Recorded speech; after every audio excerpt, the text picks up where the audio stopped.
Hello there. I want to talk you through the ideas that we've been having with regards to the structure section for D7UX. I have a really dodgy prototype here that I'd like to show you. It's not pretty. There's lots of holes, but it hopefully will give you an idea of where our heads are at, the direction we're taking with it, and help you to help us identify the big problems with it, and hopefully also help you get really excited about the direction that we're taking, because I think this is fairly exciting, and other people who have seen it who are not Drupal users also think it's fairly exciting, so hopefully you will too. So this is very lo-fi, and there's not much to show, there's a lot that's missing, but let's take a quick look. To start off with, the general principle is that we don't want to start with a blank slate, so we always want to give people something to start editing with. Remember that this is designed for the typical, the 80% type of sites that are created, so you're not going to want to try and create every single type of site with this. There will be sites that are too big and complicated to use this interface, you won't want to use it for that, but there will be a hell of a lot of sites that will be able to be built using something like this, is the idea. This is the kind of setup that you might get if you were picking an e-commerce site, for example, as you're running through installation, assuming installation profiles. And let's just do a couple of tasks with it. So let's start off by deleting the About Us page. So we've got About Us down here. It's got a little bit of tools there. One of them is a rubbish bin. If we click on that, do you want to delete it? Yes, we do. Gone. Now there's probably an article node that's associated with that. It's not being deleted now, just the page that it lives with. So it would go into some sort of a unpublished or orphaned or unassigned state or something like that. But there's a lot of TBC here.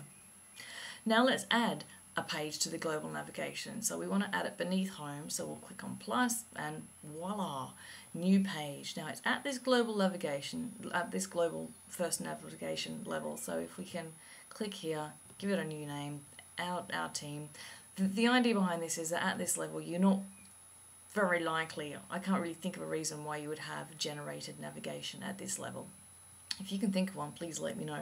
At lower levels, however, you can have generated navigation, so that's kind of different. But let's then go and define what sort of stuff goes onto this page. So we can click on this little edit thing here, and I need to define the content that's going on here. So I've got this region that's pink because it's not being defined yet, and if I click on plus, it gives me this list of things that I can put in this region.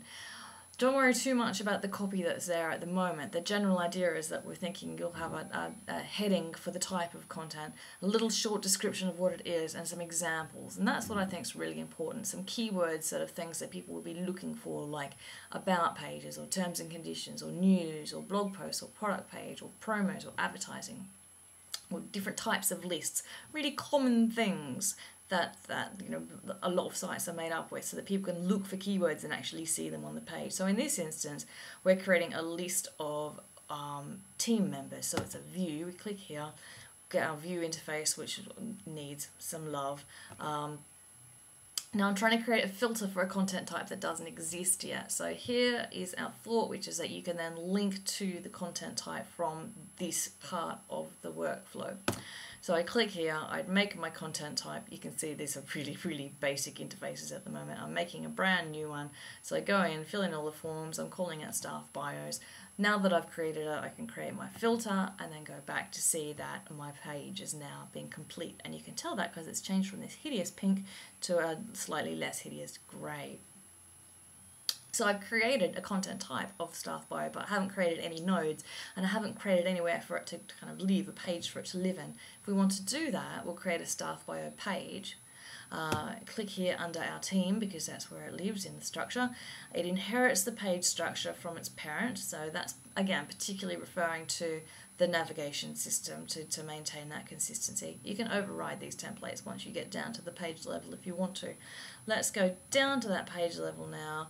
Because we're at the second level of navigation, it's more likely that you'll have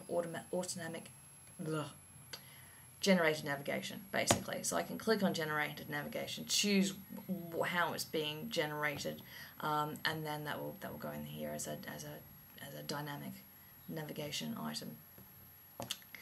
I have a suspicion that's not the right way to do that, but I look forward to hearing from you on that. So now I'm going to put my content in here. So I'm clicking on adding to the region.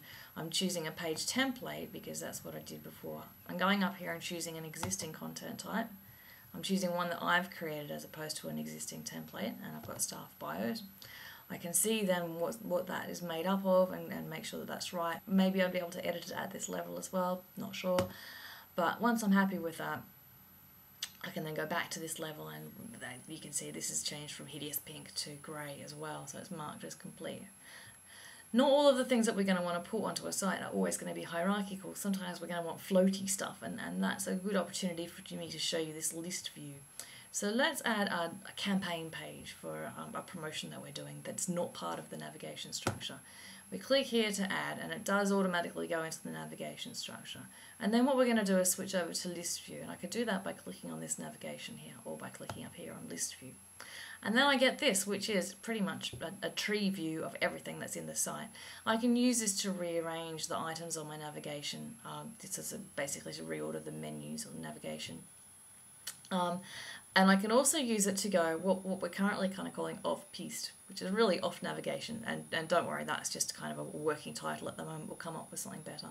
I can use this down arrow then to push it out of the tree structure and into kind of this floating area. And then if I switch back to page view, this is how it's represented. So it comes out of the navigation tree basically and sits over here. Then I can link to this from a block on any of these pages or from a content part within it.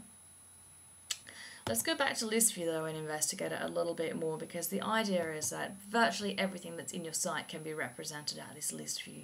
So you can go into a page and then go down to the region level and look at the blocks or different types of content that are within each region and have some kind of control over it there. This is kind of like the base. This is the building block of the page view. So this will be the first thing that we'll be making, and then the pretty stuff that goes over the top of that is pretty much exactly that. Pretty stuff and enhanced experience of managing all of the things that are essentially generated from the list view. And the great thing about this is that we can make this completely accessible. We want to try and make the page view as accessible as we can as well. But there'll be some things like what we're going to get to in a second that are going to be more difficult to make completely accessible. So let's do another one. We want to add a history page to our team section. So we can go add here, new page. We have to go in here because it's second level navigation and it might be dynamic, but in this case it's not. If we put in history and then we go, we would put in there if we had time, but let's press on. So we've got history. Now we've realised as we've been building it that actually we're not doing a really good job of information architecture on the fly, and we need to get that about page back to group these things in. So let's do that. We'll just create a new about page, put our name in there. And then, well, this is where we get into sort of draggy droppy thing, which is a little bit potentially tricky to make accessible, or to do an accessible version of. So we drag this over here and it drops in nicely down there, and then similarly if we want to make history a child of about rather than our team, we would drag that up there and then it would pop in there. Beautiful. So that's kind of the general idea, and that makes it really easy to sort of add a whole bunch of stuff and play around with that and get a sense of the structure of your site. Now, moving on quickly because I want to get this out as quickly as I can, we've got this other idea which is about UX warnings, user experience warnings, and we're going to do a similar thing with accessibility as well, really trying to help people understand what makes good user experience and bad user experience. So for example, say if we wanted to add another level of navigation here, we're getting down to 4 levels of navigation now, which is starting to get a little bit unwieldy. So if I try to do that, I'll get this little UX alert saying, doing this might have a bad impact on usability. Do you really want to do it? Do you want to find out some more about it? I can override that, but I'm going to do it knowingly. Yeah, that's pretty much it. This is where I'm working on now, so obviously getting into some more complex regions and that sort of thing, and also looking at the ability to apply different templates. So there's still more work to do on this, but I want to get the concept out to you and let you kind of have a little bit of a look at it. I've obviously got to go and have a look at whatever it is that Mark's trying to send me now, but I'd really like to get some feedback from you in terms of what you like about it, what you think the major challenges might be, and what other issues need to be addressed that we haven't addressed now. And more soon. Thank you. Bye.